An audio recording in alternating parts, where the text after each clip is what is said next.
Prepare-se para descobrir a história do maior serial killer de todos os tempos. Esqueça o Pedrinho Matador e outros nomes conhecidos. O que você está prestes a conhecer vai além de qualquer coisa que sua mente possa conceber. Bem-vindo ao mundo do verdadeiro monstro por trás da máscara, Luiz Garavito. Eu sou Marine Matias e antes de começar o vídeo eu peço para vocês se inscreverem no canal, deixar o seu like e também deixar nos comentários um caso que vocês queiram conhecer. Isso ajuda muito o nosso canal a trazer novas histórias e também a crescer aqui na plataforma. Pedro Garavito foi exposto à violência doméstica e viveu momentos de extrema instabilidade emocional. A infância do Garavito foi moldada pela violência. Ele conta que o seu pai abusou dele fisicamente durante toda a sua infância, espancando ele, na verdade não só ele, como também a sua mãe, inclusive durante a gravidez dos seus irmãos, o pai dele também batia muito nela. Então, durante toda a sua vida, toda a sua infância, onde ele esteve próximo aos pais, ele sofria esses abusos. Seu pai era alcoólatra, então ele descontava todas as suas frustrações nos filhos. Eles tiveram no total 8 filhos, o Garavito foi o filho mais velho da família, então ele presenciou todos esses abusos que os irmãos dele sofriam, que ele sofria e que a sua mãe também sofria. No entanto, ele conta que a sua mãe também não era uma pessoa calorosa, ela não era uma mãe amorosa com ele, era uma mãe que não batia nele, né, diferente do pai, mas que também não demonstrava afeto. Pode ser que era por conta dos abusos que ela sofria, então também ela se tornava uma vítima dentro de casa, mas ela não conseguia acolher os filhos. Ele também relata, isso não foi comprovado, que ele sofreu abuso sexual dos vizinhos, né? Do seu pai ele conta que isso nunca aconteceu, a violência era física, mas que ele também sofreu esses abusos sexuais de amigos próximos da família. E segundo ele, tanto seu pai quanto a sua mãe não fizeram nada para impedir. Durante a sua infância, né, ele também não era uma pessoa estudiosa, ele era muito tímido, vivia sempre ali arrumando confusão por onde ele passava. Então, quando ele tinha 16 anos, ele optou por deixar toda essa vida, sair de casa e realmente tentar uma vida diferente para ele. Depois que ele saiu de casa, ele começou a ir atrás de alguns empregos. Como ele ainda era muito jovem, não tinha nenhuma formação, ele começou a trabalhar em lojas, em comércios pequenos para realmente ele conseguir se sustentar, mas ele conta que todo esse trauma da sua infância dificultou muito a sua vida, porque ele realmente se sentia uma pessoa que não tinha grandes talentos, que não tinha como seguir na sua vida, ele não teve uma base familiar que o orientou. Então ele se sentia sozinho e perdido na sua vida. Durante a sua adolescência, ele foi preso pela primeira vez por tentar aliciar uma criança. Mas nesse momento, o pai dele ainda conseguiu, né, pagar ali a sua fiança, então ele não ficou, né, não cumpriu a sua pena, ele acabou sendo solto. Ele conta que esse foi o último contato que ele teve com a sua família. A trajetória sombria traz luz sobre os fatores que podem ter influenciado o desenvolvimento de um serial killer tão brutal e impetuoso. Os efeitos devastadores da infância de Garavito não podem ser subestimados. Sua infância serve como um lembrete sombrio de como a negligência, o abuso e a falta de apoio podem ressaltar em consequências trágicas. O Luiz Garavito ele começou, né, a sua onda de crimes em 1990, ele tinha no momento já 45 anos. Então, segundo ele, essa trajetória começa porque ele já estava acostumado na sua infância a se mudar muito, né? Os seus pais, é importante lembrar que naquela época na Colômbia, vários cartéis estavam em guerra, então estava muito violento o país, então a sua família, fugindo realmente dessa violência, se mudou diversas vezes. Então, para ele, todas essas mudanças eram muito positivas, porque ele sempre achava que teria uma vida diferente na nova cidade, mas isso acabou não acontecendo. Na sua vida adulta, ele continuou com essas mudanças. Então, ele não tinha um endereço fixo, ele tinha como padrão realmente fazer essas mudanças e mudando de cidade. E em cada cidade que ele estava, ele acabava mudando o seu nome. Ele era várias pessoas em cada cidade. Em uma cidade ele era um professor, na outra cidade ele era um morador de rua. Em cada cidade ele se apresentava de uma forma. Inclusive não só o nome ele mudava, ele também mudava a sua aparência. Então em algumas cidades ele usava óculos, outras ele deixava a barba crescer, outras ele cortava o cabelo, para que realmente dificultasse a sua identificação, para que as pessoas não conseguissem ligar ele de uma cidade a outra, eles abrigados.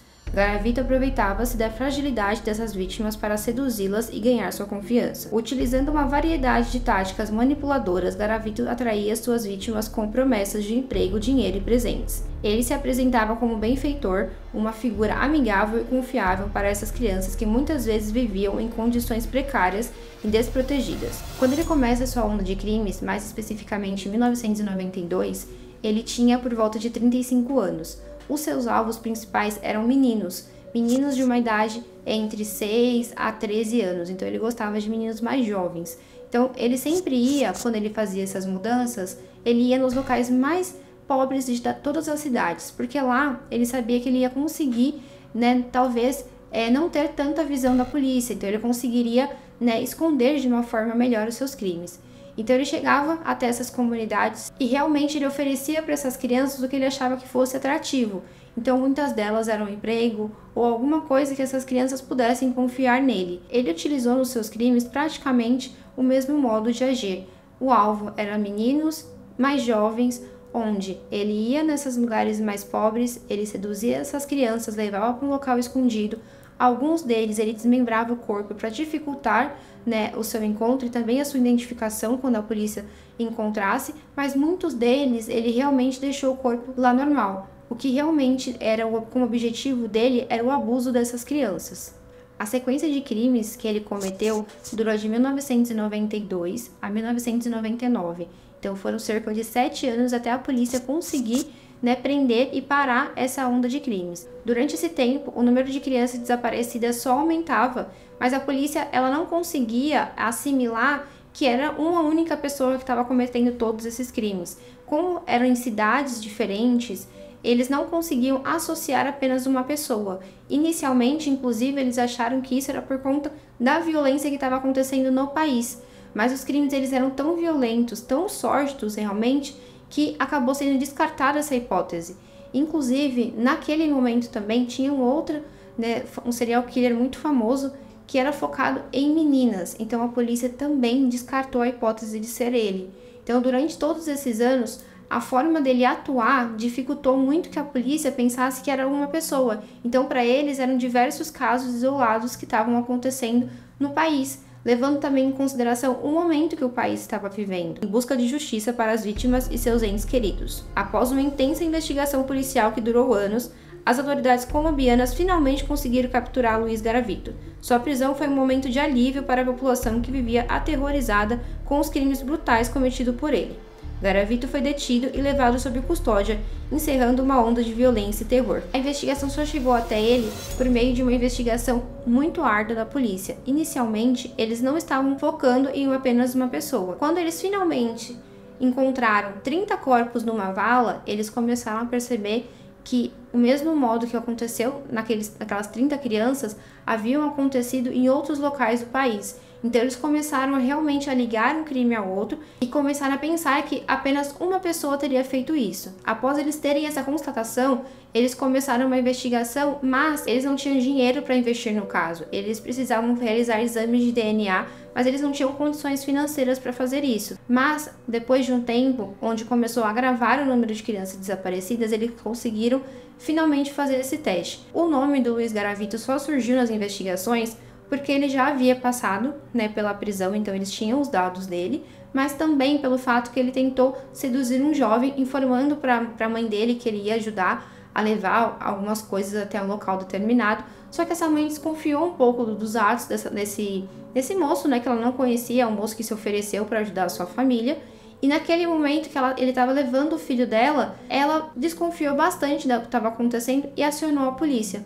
Naquele momento, o Luiz Garavito foi preso e o seu DNA bateu com o DNA das 30 crianças que haviam sido encontradas naquela vala e posteriormente com outros diversos casos. As provas forenses e relatos detalhados dos crimes cruéis de Garavito foram apresentados perante o tribunal. O julgamento trouxe à tona a verdadeira extensão da maldade de Garavito, revelando a frieza e a falta de remorso que ele demonstrava em relação às suas vítimas. A sociedade colombiana, assim como o mundo, acompanhava de perto o desenrolar do processo judicial na esperança que a justiça fosse feita em nome das vítimas. O Garavito tinha um caderno onde continha a quantidade de crimes que ele havia cometido. No seu caderno tinha 138 vítimas ao todo, mas ele confessou para a polícia 140 crimes. Em alguns locais, algumas pessoas, né, alguns repórteres, alguns lugares que contam essa história, associam um número de vítimas muito maior. Alguns locais chegam a falar que foram 300 vítimas, mas ele foi condenado e acusado por 140. Durante o julgamento, ele recebeu uma pena de muitos anos, Mas na Colômbia, como aqui no Brasil, não existe a pena de morte e também não existe a prisão perpétua. Sendo assim, ele pegou uma pena de 40 anos, que posteriormente foi reduzida para 28 anos por conta do seu bom comportamento e também porque ele optou por ajudar a polícia. Então, depois que ele foi preso, ele confessou e contou detalhes de todos os seus crimes. Ele tinha uma memória muito vívida de tudo o que aconteceu, inclusive deu detalhes ajudando a polícia a encontrar os corpos dessas crianças. Infelizmente, durante a investigação, 27 crianças não foram identificadas até hoje. Atualmente ele cumpre prisão, né? Ele está numa prisão comum, mas ele fica isolado dos outros presos, até porque ele foi jurado de morte por muitos deles. Ele não fica junto com as outras alas e ele também está na solitária porque muitas vezes ele tentou tirar a própria vida. Guardam qualquer atualização sobre o status de sua possível liberação. Dizem que a qualquer momento ele pode ser liberado, então isso pode acontecer ainda esse ano, porque ele já cumpriu, né, os 22 anos da sua sentença. Mas segundo algumas informações, né, que nós encontramos nas nossas pesquisas, ele ainda não foi solto porque um juiz determinou que ele só pode ser solto quando ele tiver dinheiro para indenizar todas as suas vítimas. E como ele não tem nenhum dinheiro, isso pode nunca acontecer. Então, segundo, né, as leis colombianas, ele já poderia estar solto, mas como essa regra foi criada por esse juiz, até porque tanto os governadores da Colômbia quanto a população, ninguém concorda, né, dele ser solto, eles estão ainda, né, com ele detido. Mas isso pode mudar a qualquer momento. Nós vamos atualizando vocês caso isso mude, caso ele seja solto, mas é importante lembrar que ele é conhecido como o maior serial killer do mundo, né? Atualmente ele é a pessoa que mais tem crimes, né? Ele confessou, na verdade, o maior número de crimes, que foi 140, e vale lembrar, né, que ele assassinou pessoas extremamente vulneráveis, né? Pessoas que nunca tiveram nenhum contato, nunca fizeram nada de ruim para ele, e ele nunca demonstrou remorso pelos seus crimes.